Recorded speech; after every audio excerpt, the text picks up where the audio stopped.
Welcome back, you guys. Today we're going to go over our first initial impressions of this here Street Bob 114. Yesterday I tried to get out and make a video, but a little technical difficulties kind of stood in my way. I got out, filmed some pretty good shots, honestly. I feel like and of course, just like any time where I feel like I've said something that's like, you know, spot on, I'm like, yeah, this is pretty solid. I get home and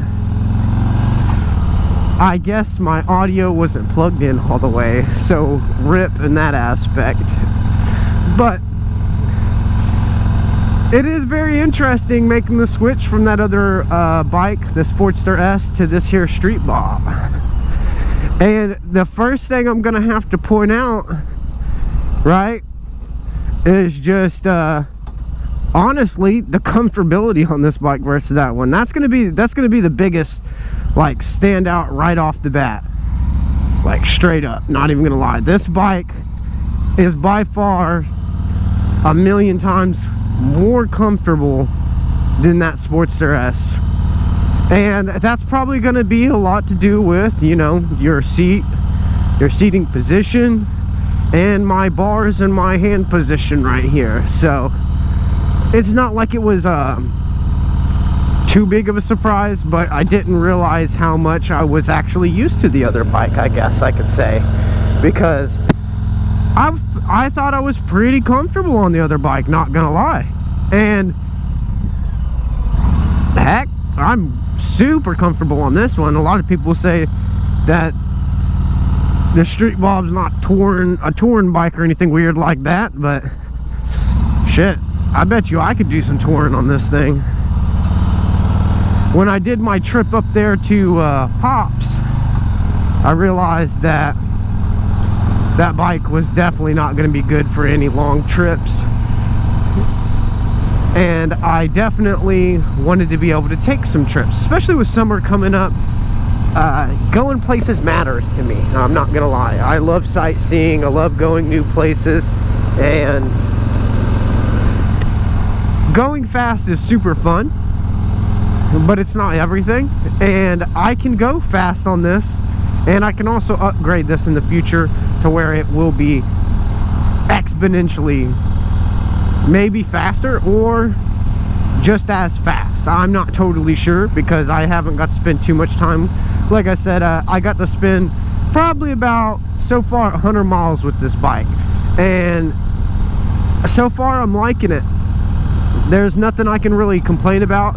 The 114 is a completely different animal compared to that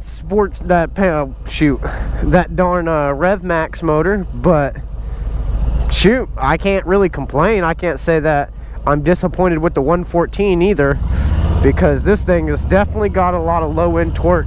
So easy to come out from a stoplight or something like that and just let out the clutch and just get going. The other one, you kind of had to wind her up a little bit. For my second thing, I definitely will have to note, this bike does make me feel like a Harley boy. You know, that low grumble you get, and you can feel it in the handlebars. The other bike would be a little buzzy up top when you're really flying, but otherwise that bike was super buttery smooth to pretty much anything. And that slipper clutch, oh boy, how did it make a difference? You know, I could tell that this clutch is completely different than that other clutch. And I'm not gonna lie, I kind of like that slipper clutch. It was really nice. And probably, arguably, I would say this is gonna be the biggest thing that I'm surprised about, honestly. The handling on this bike. So on the other one, I had to put a lot of oomph. Like if I wanted to turn left, I had to lean all my body over and it would just barely laze over. On this one, I can just move it. I'm at 50 miles an hour right now, and this thing could just kind of zigzag all over the road if I want. I could just push it side to side. And it's nice. I miss that. When I was coming from the Iron and I was going to the S, that was one of my biggest, like, oh man, you know, like I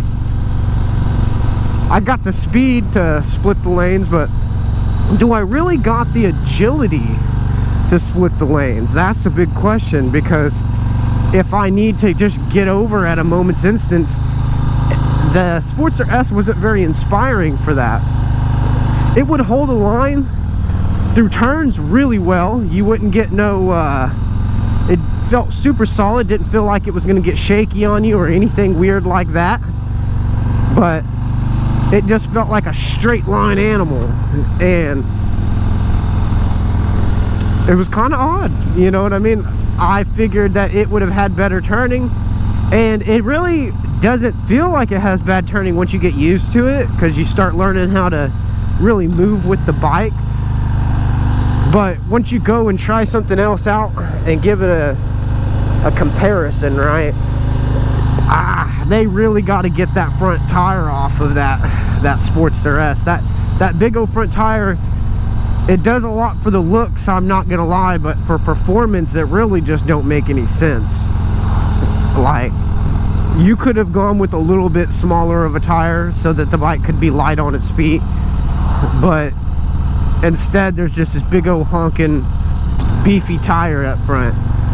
And for some of y'all, that might be the look, man. You know, if you like that, the Fat Bob, they got those and stuff like that. So it's obviously something people go for out there, but I just don't think in a sports setting it has much sense to be made, other than maybe it makes the bike really stable at high speeds. I haven't got to ride this bike at any super high speeds yet, so I don't know if I'm gonna have any of those wobbles like I used to have with my Iron, because I remember on my Iron you'd get up to about 90, and if you was to go through any kind of bump, for instance the little cracks in the road from when you switch from one piece of highway to the other, you know, stuff like that would set your bike off balance and you'd start death wobbling. And I got used to it, so, you know, it's not like it scared me too much. I knew kind of, you know, just lighten up on the bars and just kind of ride it out, you'll be all right. The bike wants to stay balanced regardless of what you're doing. Well, I mean, if you see a lot of those videos where people fall off their bike goes for quite a little while before it stops going. These bikes really do want to stay up by themselves. I mean, in some way, you don't really have to worry if you can, I don't know, stay with the bike and not panic. If you can just not panic and just kind of let it do its thing and shift underneath you, a lot of the times the bike will sort its own mess out. A good way to get used to dealing with stuff like that too, a dirt bike. Going through all kinds of different terrain, gravel, dirt, mud, sand, all that stuff makes a huge difference in your ability to kind of handle some of these bikes. Holy moly, I can't even see because of the sun. Oh, you guys, that's a painful sun right there. Some of y'all might notice it's a little bit earlier than normal. I actually have switched up some of my stuff here. Going to be working some more different hours. Should give me some more, I'm going to have like one more day off, which I think will be nice, because I think I'm going to utilize that day to just kind of make content, and so I think that'll be really cool.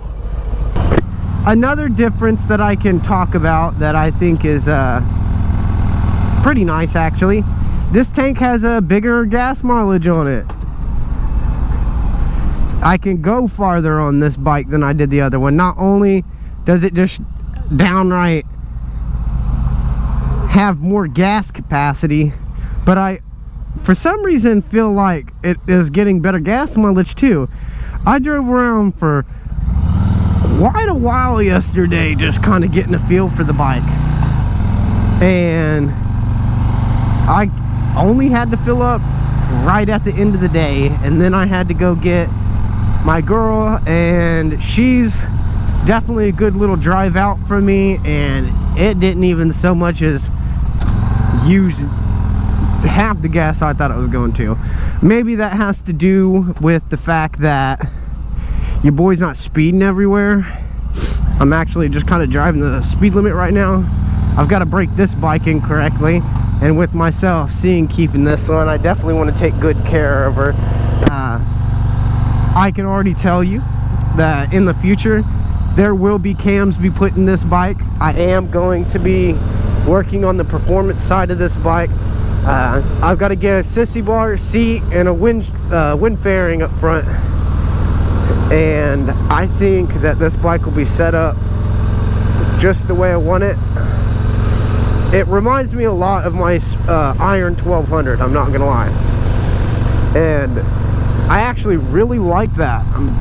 I think this bike is gonna go really, really nice on me, considering how much I already like the bike. But those are just the biggest things that stand out to me. I'm gonna have more videos coming to you guys about this stuff. I've already got some titles planned up, already got some stuff in the works that I'm thinking about making. But I definitely wanted to get a video to y'all. I feel like yesterday I was cheated by not being able to get the video I wanted. But hey, you know what? Shit happens. We'll definitely move on. If you guys like the content, like, comment, subscribe, and y'all take it easy.